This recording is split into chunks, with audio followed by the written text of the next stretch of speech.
भक्तजनों, महाभारत के 175वें अध्याय की ओर हम बढ़ चुके हैं। जैसा कि हमने बताया कि विश्वामित्र और वशिष्ठ के बीच की जो लड़ाई थी उसकी कहानी चल रही थी कि विश्वामित्र चाहते थे कि विश्वामित्र नाम के जो राजा थे वो चाहते थे कि वशिष्ठ जी के आश्रम में जो नंदिनी नाम की गाय है, जिसके पास ये क्वालिटी है कि वह जो भी मांगो वह सब चीज़ें दे देती है, तो विश्वामित्र जी चाहते थे कि वशिष्ठ जी वो गाय उनको दे दें, बदले में जो चाहिए वो दे देंगे। 1 करोड़ गाय ले लें हमसे, चाहे पूरा मेरा राज्य ले लें, लेकिन वह जो चमत्कारी गाय है वो मेरे हवाले कर दें। जब वशिष्ठ जी ने मना कर दिया तो विश्वामित्र जी बलपूर्वक ले जाने की कोशिश करने लगे। तब जब गाय ने जाना कि विश्वामित्र जी अपहरण कर रहे हैं मेरा, तो उसने अपने हुंकार मात्र से बहुत सारी सेनाएं उत्पन्न की। उन सेनाओं ने विश्वामित्र की सेना को पराजित कर दिया और बहुत दूर तक भगा दिया। तब विश्वामित्र ने क्रोधित होकर के वशिष्ठ जी को मारने के लिए ढेर सारे दिव्यास्त्रों का प्रयोग किया, लेकिन वशिष्ठ जी के सामने वो सारे दिव्यास्त्र फेल हो गए। तब विश्वामित्र को लगा कि इस ब्राह्मण के पास तपस्या का बल इतना बड़ा है कि मेरे सारे दिव्यास्त्र फेल हो जा रहे हैं। तो उन्होंने कहा कि ऐसे क्षत्रिय बल को तो धिक्कार है, मैं भी ब्राह्मण बनने की कोशिश करूंगा और उस ब्राह्मण बल को पाऊंगा जो कि दुनिया का सबसे शक्तिशाली बल है। तो इस प्रकार उन्होंने शस्त्र अस्त्रों का त्याग करके ब्राह्मण बनने के लिए बहुत सारी तपस्याएं की और अंत में विश्वामित्र जो थे वह क्षत्रिय राजा से ब्राह्मण बन गए। अब गंधर्व जो है इस अगले अध्याय में, यानी कि 175वें अध्याय में आगे की कहानी सुनाता है कि किस तरह से विश्वामित्र और वशिष्ठ के बीच का जो संघर्ष था वो कैसे हुआ। गंधर्व कहता है कि इक्ष्वाकु वंश में एक राजा थे। उस राजा का नाम था कलमाशपाद। वह बड़े ही तपस्वी राजा थे, तेजस्वी राजा थे, और वह एक बार हिंसक पशुओं का शिकार करने के लिए वन में गए और उन्होंने बहुत सारे हिंसक पशुओं का वध भी किया, बहुत सारे गैंडों को मारा। जब राजा थक गए तो वह अपने नगर की ओर लौटने की कोशिश करने लगे। उस समय जो विश्वामित्र जी थे उस राजा को अपना यजमान यानी कि अपना शिष्य बनाना चाहते थे, ठीक है। और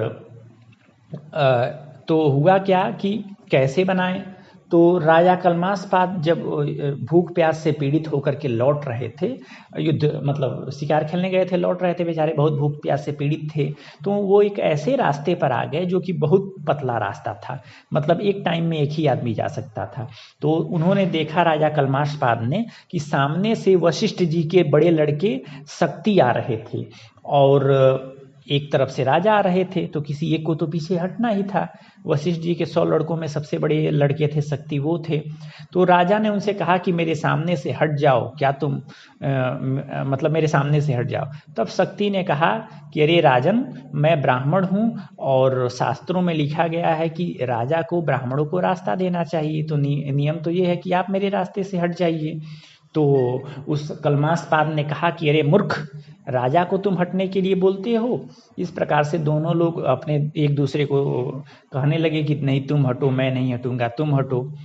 तब क्या हुआ कि शक्ति नाम के जो ऋषि थे, वशिष्ठ जी के लड़के, वो तो भाई किताबों में पढ़ रखे थे कि भैया ब्राह्मण को राजा रास्ता देता है, इसीलिए वो हट नहीं रहे थे। और उधर राजा को भी राजा तो एक तो भूख प्यास से बहुत ज़्यादा पीड़ित थे और दूसरा राजा होने का घमंड भी था, तो वो भी हट नहीं रहे थे। तब उन पर क्या हुआ कि तब राजा ने क्रोधित होकर के उन शक्ति मुनि के ऊपर क्या किया कि कोड़े से आघात किया। अब जब कोड़े की चोट शक्ति मुनि पर आई तो शक्ति नाम के जो ऋषि थे वो बेचारे क्रोध से मूर्छित हो गए, और फिर जब होश में थोड़ा सा आए तो उन्होंने राजा को श्राप दे दिया। राजा से शक्ति मुनि ने कहा कि अरे नीच, तुम एक ब्राह्मण होकर के तुम मतलब मुझ जैसे तपस्वी ब्राह्मण को तुम राक्षसों की तरह मार रहे हो, इसीलिए मैं तुमको श्राप देता हूँ कि आज से तुम नरभक्षी राक्षस हो जाओगे और तुम मनुष्यों का ही मांस खाओगे और धरती पर घूमोगे। हे नीच राजा, तुम यहाँ से निकल। तो जब उन्होंने श्राप दे दिया, ये वही समय था जब वशिष्ठ और विश्वामित्र में लड़ाई चल रहा था यजमान के लिए। विश्वामित्र चाहते थे कि राजा कलमाशपाद को हम अपना यजमान बना लें, और वशिष्ठ जी तो कुलगुरु राजा कलमाशपाद के थे ही पहले से। तो इस तरह से मामला चल रहा था। तो जब ये मामला हो गया, मतलब वशिष्ठ जी के लड़के ने श्राप दे दिया, तो विश्वामित्र जी को अवसर मिल गया, तो वह राजा कलमाशपाद के आए और उन्होंने क्या किया कि शक्ति को भी उनके सामने देखा। तो विश्वामित्र जी कुछ समय के लिए अदृश्य हो गए ताकि जो शक्ति ऋषि हैं वह देख न पाए। और जब उन्होंने देखा कि शक्ति ने श्राप दे दिया है, तब क्या हुआ कि वह कलमाशपात के पास आए और कलमाशपात से बोले कि हे राजन, तुम चिंता मत करो, मैं तुम्हारे साथ हूँ। और विश्वामित्र जी चूंकि श्राप सुन चुके थे कि राजा को राक्षस होने का श्राप मिल चुका है, तो विश्वामित्र जी ने एक राक्षस को कहा कि रे भैवा, तुम जाओ और राजा के शरीर में प्रवेश कर जाओ। अब एक तो उन शक्ति मुनि का श्राप लगा ही था, और ऊपर से विश्वामित्र की आज्ञा प्राप्त करके किंकर नाम का जो राक्षस था वह राजा के शरीर में चला गया। अब राजा के शरीर पर जब उसने कब्जा कर लिया तो विश्वामित्र जी निश्चिंत होकर के अपने घर चले गए। अब देखिए हुआ क्या कि विश्वामित्र और वशिष्ठ में तो वैर चल ही रहा था पहले से। जब वह राक्षस राजा के शरीर में घुस गया तो राजा के मन में आ गया कि भाई हमको क्या है, खाना खाना है और खाना क्या खाना है कि मतलब मांस ही खाना है। तो राजा लौट रहे थे, तो लौटते समय उन्होंने एक ब्राह्मण को देखा और वह ब्राह्मण बहुत पीड़ित था भूख से। तो उस ब्राह्मण ने कहा कि हे राजन, मुझको भोजन दो, और कैसा भोजन दो? मांस सहित भोजन दो। तो इस प्रसंग से हम लोग जान सकते हैं कि बाबा जी लोग उस जमाने में भी मांस वांस खाते थे, क्योंकि इस ब्राह्मण ने राजा से कहा कि मुझको मांस युक्त भोजन चाहिए। तो उस राजा ने कहा कि उस ब्राह्मण से कहा कि हे ब्राह्मण, कुछ देर इंतजार करिए यहीं, मैं वन से लौट करके अपने नगर जाता हूँ और आपको जो भोजन चाहिए वो दिलवा दूंगा। तो राजा के कहने पर वह ब्राह्मण वहीं इंतजार करने लगा। तो जो राजा कलमाशपात थे, जिनको मित्र सह भी कहा जाता है, वह बेचारे अपने घर गए, इधर उधर घूमे उमे, फिर अंतःपुर में चले गए। आधी रात के समय उनको याद आया कि अरे हमने तो ब्राह्मण को कहा था कि खाना खिलाएंगे, ये तो भूल हो गई। तो उन्होंने रसोइये को तत्काल बुलाया और कहा कि इस वन में जाओ, वहाँ एक ब्राह्मण मेरा इंतजार कर रहा है खाने के लिए, और उसने बोला है कि मांस युक्त भोजन चाहिए, तो तुम उसको मांस युक्त भोजन दे करके प्रसन्न करो। तब रसोइये ने आधी रात को मांस के लिए खोज किया, लेकिन कोई मांस नहीं मिला। तो राजा से कहा कि महाराज, इस समय तो कहीं मांस मिल नहीं रहा है। अब राजा के ऊपर उस राक्षस का पूरा प्रभाव था। तो राजा ने कहा कि अरे भाई, अगर कोई मांस नहीं मिल रहा है तो किसी मनुष्य का ही मांस उस ब्राह्मण को खिला दो, जाओ और मेरा दिमाग मत खाओ। ठीक। तो जब बार बार राजा ने कहा कि उस ब्राह्मण को मनुष्य का ही मांस खिला दो, तब रसोइया ने तथास्तु कह करके जल्लादों के पास गया और कहा कि भाई कोई आदमी है जिसको प्राणदंड देना है। तो जल्लादों ने कहा हाँ, यहाँ तो बहुत सारे लोग हैं जिनको प्राणदंड देना है। तो बोला कि एक आदमी को काटो। तो जल्लादों ने एक आदमी को काटा और उसी आदमी को इसने क्या किया कि अच्छे से मतलब भून करके, रांध करके, अन्न के साथ मिला करके उस तपस्वी और भूखे ब्राह्मण को खाने के लिए दे दिया। अब ब्राह्मण को जब ये मांस युक्त भोजन मिला, लेकिन ब्राह्मण ने अपने तपोसिद्धि से देखा और ये जान लिया कि यह जो मांस है वह खाने योग्य नहीं है। क्यों नहीं है? क्योंकि इसमें मनुष्य का मांस पड़ा है। तो अब वह ब्राह्मण एकदम क्रोधित हो गया और उसने कहा कि वह राजा मुझे ऐसे अन्न दे रहा है जिसको मैं नहीं खा सकूं। तो जैसा कि शक्ति मुनि ने श्राप दिया था कि वह मनुष्यों के मांस में आसक्त होकर के धरती पर घूमता रहेगा, उसी प्रकार से मैं भी उसको श्राप देता हूं कि वह भी जिस तरह मुझे मनुष्य का मांस परोसा है और मनुष्य का मांस खिलाना चाहता है, वह दुष्ट मनुष्य का ही मांस खाए और धरती पर घूमे। मतलब जो श्राप शक्ति मुनि ने दिया था कि मनुष्य का मांस खाने वाला राक्षस बन जाओ, वही श्राप इस ब्राह्मण ने भी उसको दे दिया। तो जब दो श्राप मिल गया तो राजा के ऊपर सांप का जो प्रभाव था वो और मजबूत हो गया। अब राक्षस पहले से ही राजा के अंदर विश्वामित्र जी के कहने पर घुसा हुआ था, तो राजा की जो बुद्धि थी वो एकदम गायब हो गई और राजा के ऊपर एकदम प्रभाव उस राक्षस का पड़ गया। तब राजा ऐसे ही घूम रहे थे तो उन्होंने शक्ति मुनि को अपने सामने देखा। वही शक्ति मुनि जो वशिष्ठ जी के बड़े लड़के थे और उन्होंने मुझे श्राप दिया था। तो उसको देख करके राजा कलमाशपाद ने कहा कि साले, तुमने मुझको श्राप दिया था जबकि मेरी कोई गलती नहीं थी, कि तुमने श्राप दे दिया कि मैं मनुष्यों को खाऊंगा, तो चलो उस श्राप का फल सबसे पहले तुम्हारे ऊपर ही चालू करता हूं, यानी कि तुम ही को सबसे पहले मैं मार करके खाऊंगा। ऐसा कह करके उन्होंने शक्ति नाम के मुनि को मार डाला और उनको चबा चबा करके खाया। जैसे बाघ पशु को कच्चे चबा के खाता है, वैसे ही वो वशिष्ठ के बड़े लड़के शक्ति को चबा करके खा गए। अब जो हुआ, विश्वामित्र जी को बड़ी कलेजे में ठंडक पहुंची कि चलो विश्वामित्र, वशिष्ठ का लड़का तो मरा। और विश्वामित्र जी ऐसे ही उस राक्षस को, जो किंकर नाम का राक्षस राजा के अंदर था, उसको बार बार प्रेरित कर रहे थे और वशिष्ठ जी के 100 लड़कों को बारी बारी से आक्रमण करवा करके खिला गए।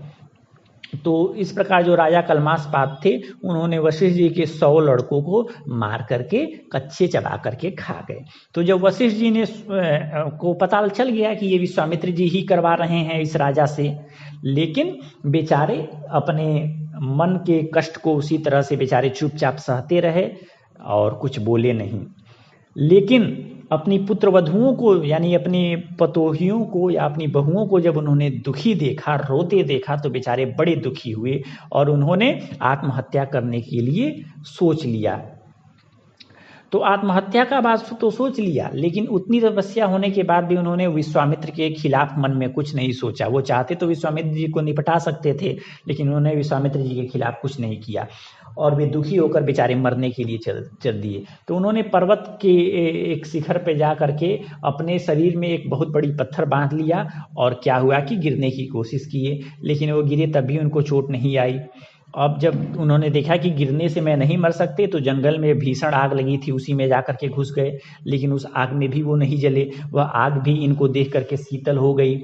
अब यह देख करके वशिष्ठ जी ने अपने समुद्र में गए और समुद्र में अपने गले में बहुत बड़ी पत्थर की शिला बांध ली, मतलब पत्थर बांध लिया और जल में कूद गए। लेकिन समुद्र के लहरों ने भी कहा कि भैया वशिष्ठ जी खुद हैं, तो उन्होंने उनको किनारे पर ला करके ढकेल दिया। इस प्रकार वशिष्ठ जी किसी तरह से मरने का उपाय करके मर नहीं सके, तो वह बेचारे परेशान होकर के अपने आश्रम ही लौट आए। इस प्रकार हमने 175वां अध्याय समाप्त कर दिया। तो हमने यही जाना कि वशिष्ठ जैसे धीर में आदमी भी अपने पुत्रों के गम में आकर के मरने की कोशिश कर लिए, आत्महत्या की कोशिश कर लिए। अब 176वें अध्याय की ओर हम लोग बढ़ते हैं।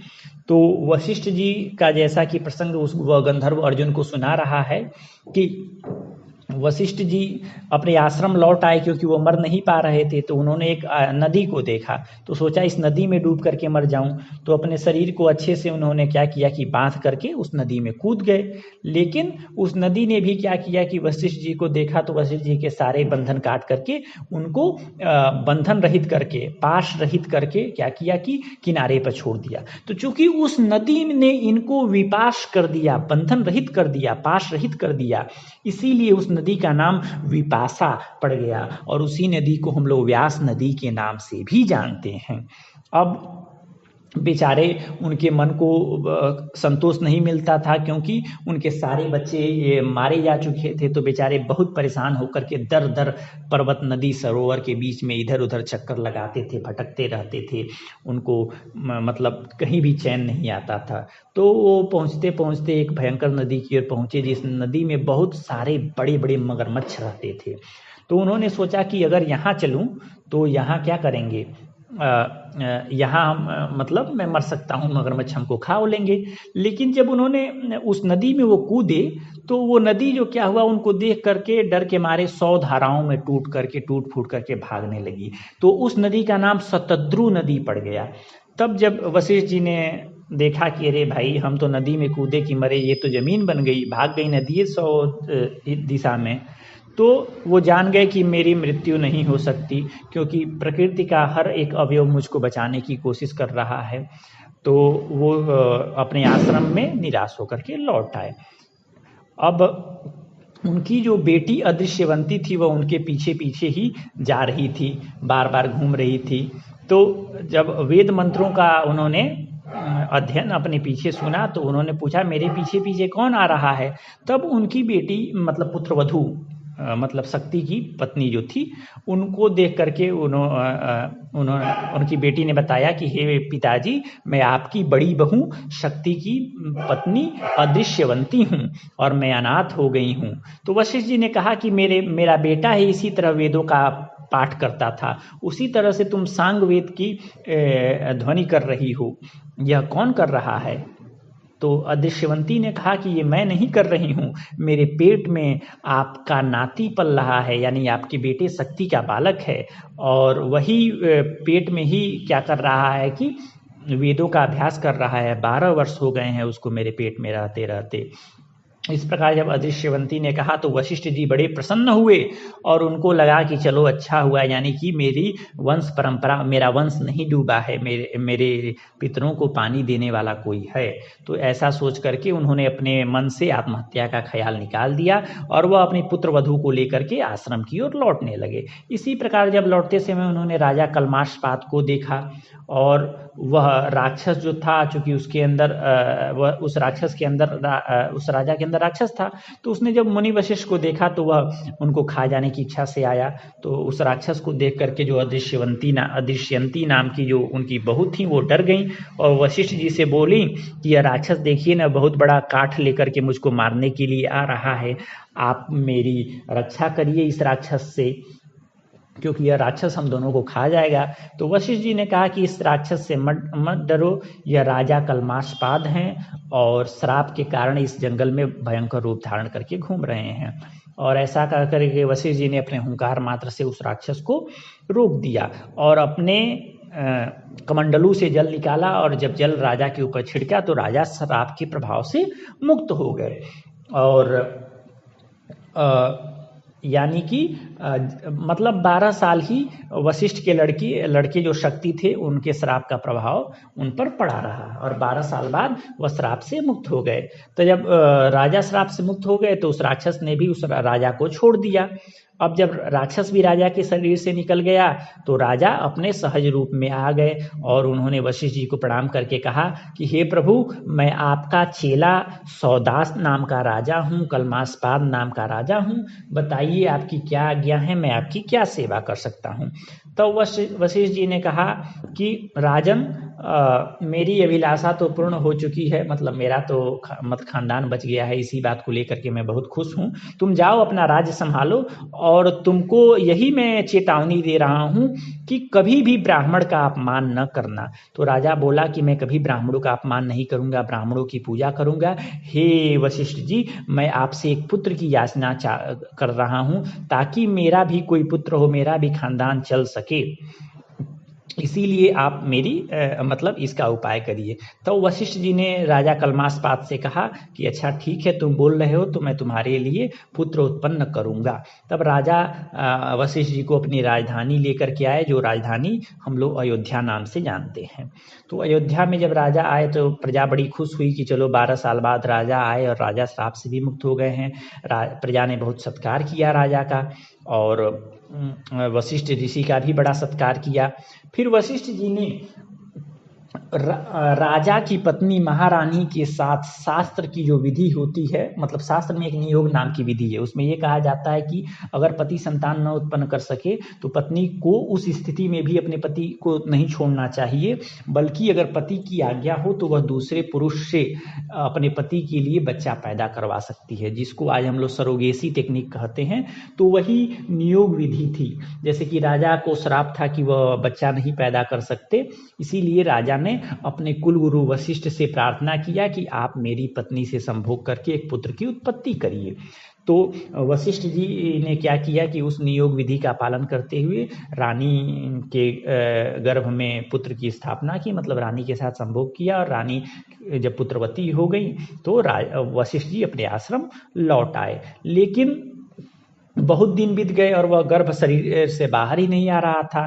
तब रानी मदयंती ने क्या किया कि पत्थर से अपने गर्भाशय पर प्रहार किया, और इस तरह 12वें वर्ष में उस बालक का जन्म हुआ। और चूंकि अश्म, पत्थर को अश्म भी कहते हैं, और अश्म से प्रहार होने के चलते वह बालक पैदा हुआ था, इसीलिए राजा कलमाशपाद का जो लड़का हुआ वह अश्मक नाम से प्रसिद्ध हुआ। इस प्रकार महाभारत के 176वें अध्याय को हम लोग यहीं समाप्त करते हैं और 177वें अध्याय की ओर आते हैं।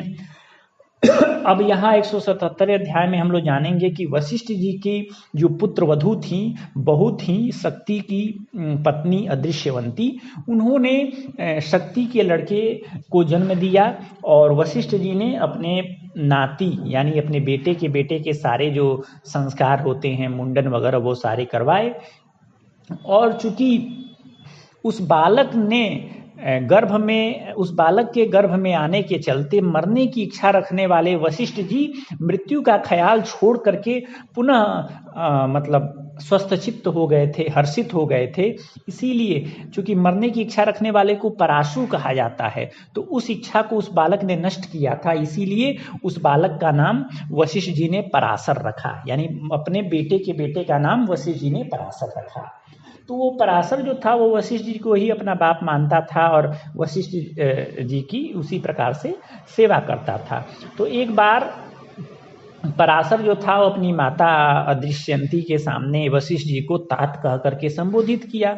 तो अदृश्यंती रोने लगी और अपने बेटे से बोली कि बेटा, ये तुम्हारे पिता नहीं है, तुम्हारे पिताजी के भी पिताजी हैं, यानी ये तुम्हारे बाबा हैं, तो इनको तात कह करके मत बुलाओ, इनको बाबा कह करके बुलाओ, क्योंकि तुम्हारे पिताजी को तो एक राक्षस खा गया था और जिनको तुम अपना तात कह रहे हो ये तुम्हारे बाबा हैं।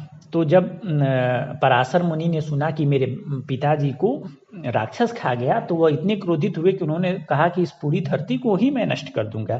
तब वशिष्ठ जी ने उनको ऐसा करने से रोका। और क्यों रोका? वशिष्ठ जी ने क्या कहा? वशिष्ठ जी ने कहा कि इस पृथ्वी पर कृतवीर्य नाम के राजा थे, और वो जो राजा थे वो राजा भृगुवंशी ब्राह्मणों के चेले थे, यजमान थे। तो उस राजा ने सोम यज्ञ कराया और ब्राह्मणों को बहुत सारा दान दिया। लेकिन जब राजा कृतवीर्य स्वर्गवासी हो गए तो उनके वंशजों को किसी समय क्या हुआ कि बहुत ज़्यादा धन की कमी हुई। तो उन्हों को पता चला कि जो भृगुवंशी ब्राह्मण हैं उनके पास बहुत सारा धन है। तो वो लोग आ गए इनके पास कि प्रभु आप लोग हमको कुछ धन दे दीजिए। लेकिन कुछ ब्राह्मणों ने तो धन दे दिया, लेकिन कुछ लोगों भृगुवंशियों ने क्या किया कि धन नहीं दिया। अब क्षत्रियों को जब धन नहीं दिया तो क्षत्रियों ने क्या किया कि धन के लिए जमीनें खोदनी शुरू की। तो खोदते खोदते उन्होंने देखा कि एक जो भृगुवंशी ब्राह्मण है उसके घर में बहुत सारा धन गड़ा हुआ था। तब उस धन को देख करके क्षत्रियों को बड़ा क्रोध आया। उन्होंने कहा कि सालों, एक तो हमारे द्वारा ही तुम लोग धन पाए हो, ऊपर से जब हम लोग धन मांगने आए तो तुम लोगों ने धन भी नहीं दिया। ऐसा कर करके उन्होंने अपने भृगुवंशी गुरुओं का बड़ा अपमान किया, भृगुवंशी ब्राह्मणों का बड़ा अपमान किया। साथ ही उन्होंने बहुत सारे ब्राह्मणों को तीरों से मार मार करके मृत्यु के घाट पहुंचा दिया। उन्होंने इतना ही नहीं किया बल्कि भृगुवंशीय जो गर्भस्थ बालक थे उनकी भी हत्या करने लगी, यानी भ्रूण हत्या भी करने लगे। इस तरह से वह क्षत्रिय इतने क्रोधित हो गए थे इन भृगुवंशी ब्राह्मणों के ऊपर कि मतलब उन महिलाओं को भी नहीं छोड़ रहे थे जिनके पेट में बच्चा था, इतने ज़्यादा क्रोधित थे। तब उन भृगुवंशी ब्राह्मण की पत्नियों ने क्या किया कि हिमालय की दुर्गम कंदराओं में, दुर्गम गुफाओं में छिप करके अपनी जान बचाई।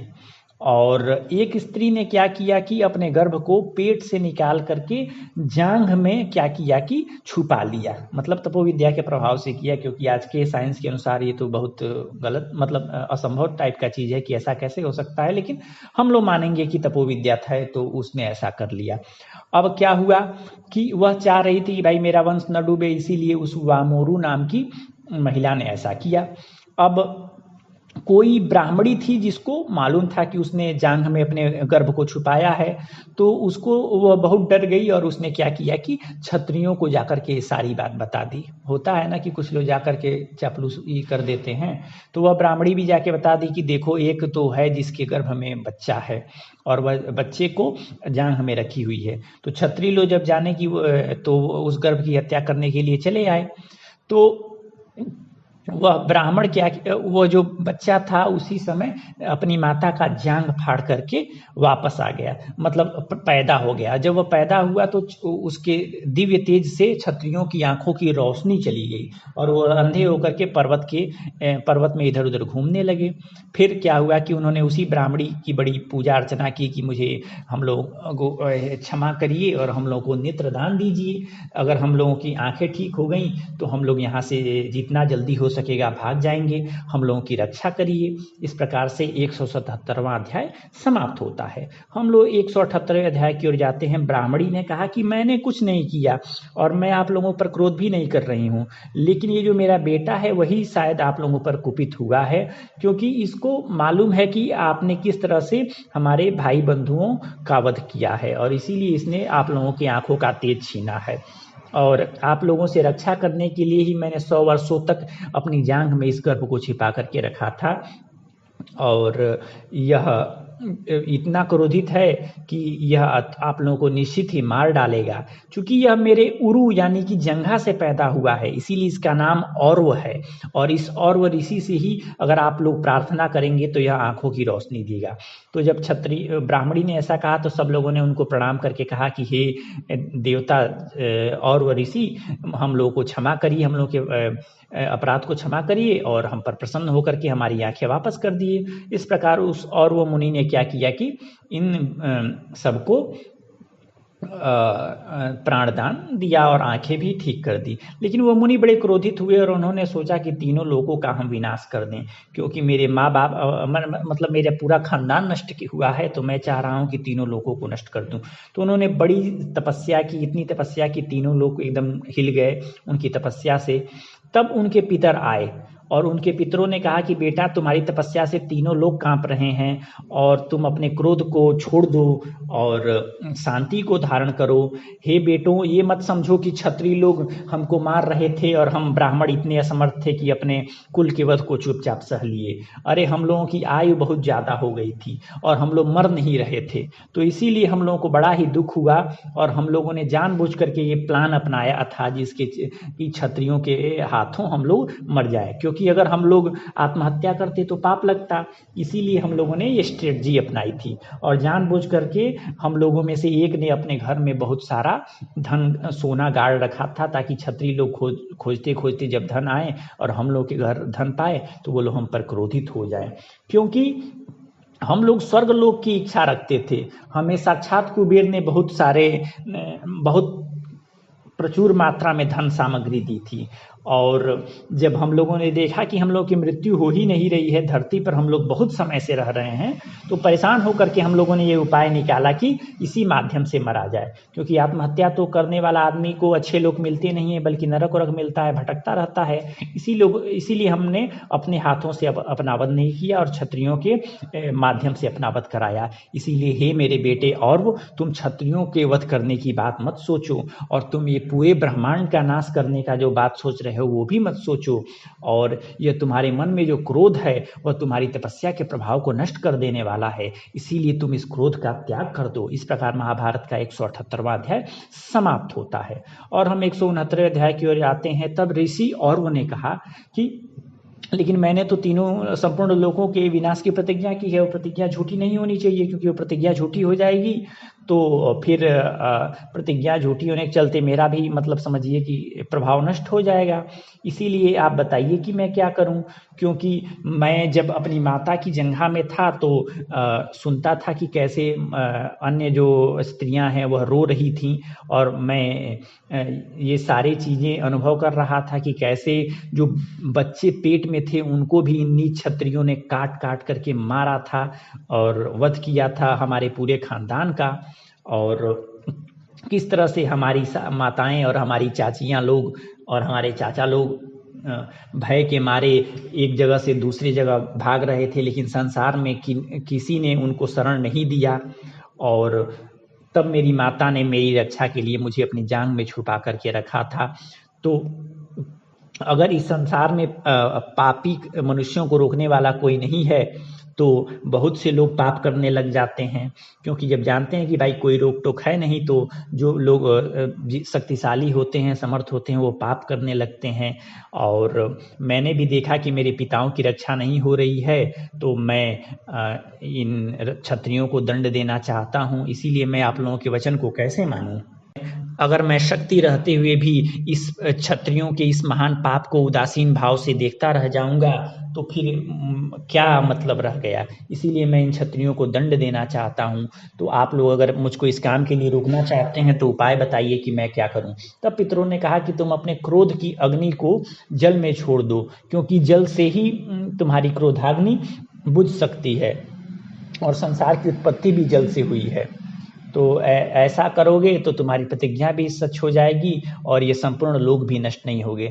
तब औरव ने अपनी क्रोधाग्नि को समुद्र में डाल दिया और उसी वह क्रोधाग्नि जो है आज भी बड़वाग्नि के रूप में समुद्र में स्थित है और उसी को हम लोग बड़वाग्नि के रूप में जानते हैं, जो समुद्र के जल को पीती रहती है। इस प्रकार हे पराशर, वशिष्ठ जी ने अपने नाती पराशर से कहा कि तुम्हें भी समस्त लोगों के नाश का विचार नहीं करना चाहिए, और जैसे और वो को उनके पितरों ने मना किया था कि तुम क्या करो कि तीनों लोगों का नाश मत करो, वैसे ही मैं तुम्हें रोकता हूँ कि जो मेरे बेटों का विनाश हुआ वह विधि की विडंबना थी, तो तुम भी ऐसा काम न करो। और वशिष्ठ जी ने जब ऐसा कहा तो पराशर ने ये तो तय कर लिया कि चलो भाई ठीक है, समस्त लोगों का हम विनाश नहीं करेंगे, लेकिन राक्षसों का तो विनाश करेंगे ही करेंगे, क्योंकि राक्षस आया था तभी उसी राक्षस के चलते राक्षस जब राजा के शरीर में घुसा तभी उस राजा ने मेरे पिताजी और मेरे चाचाओं को मार करके खाया था, तो मैं राक्षसों को तो मारूंगा ही। तो उन्होंने राक्षस सत्र का शुरुआत किया, मतलब राक्षस यज्ञ किया। उस राक्षस में उन्होंने राक्षस जाति के जितने बूढ़े और बालक थे उन सबको जलाना शुरू किया, और भाई जवान राक्षसों को तो जला ही रहे थे। तो वशिष्ठ जी ने सोचा कि एक बार तो इसको मना कर चुके हैं, अब इसको दोबारा क्यों मना करें, बार बार क्यों रोकें। तो इसलिए उन्होंने उसको राक्षसों के वध करने से नहीं रोका। और इस प्रकार अपने सामने 3 जलती अग्नि रख करके पराशर जी राक्षसों को जला रहे थे। अब वह उस राक्षस, चूंकि उस यज्ञ में राक्षसों के वध होने से भाई अधर्म का नाश हो रहा था, इसीलिए सब लोग उस यज्ञ की तारीफ ही कर रहे थे। लेकिन क्या हुआ कि उस यज्ञ को अब बंद कर देना चाहिए, ऐसा सोच करके अत्रि मुनि खुद आए और उनके साथ पुलत्स्य, क्रतु और महाक्रतु भी आए, क्योंकि राक्षसों की रक्षा हो सके। और पुलत्स्य जो ऋषि थे उन्होंने देखा कि राक्षसों का इस तरह विनाश हो रहा है, तो उन्होंने कहा कि बेटा तुम राक्षसों को क्यों वध करना चाहते हो, क्योंकि ये राक्षस मेरी ही संतानें हैं और ब्राह्मण का काम तो भाई शांत स्वभाव होकर रहना होता है। तुम ब्राह्मण होकर के ऐसा पाप क्यों करते हो, तुम्हारे पिता शक्ति तो बड़े धर्म के ज्ञाता आदमी थे, तुम मेरी संतान राक्षसों का वध मत करो। अब और तुम्हारे बाप ने ही तो मूर्खता किया था कि राजा को श्राप दे दिया कि वह मांसभक्षी हो जाए, तो राजा ने क्या किया कि उसी श्राप के चलते सबसे पहले उन्हीं को खा गया। तो आपके जो पिताजी थे वो तो अपने ही श्राप के चलते मृत्यु को प्राप्त हो गए। इसमें विश्वामित्र और राजा कलमासपात का तो दोष है नहीं, यह आपके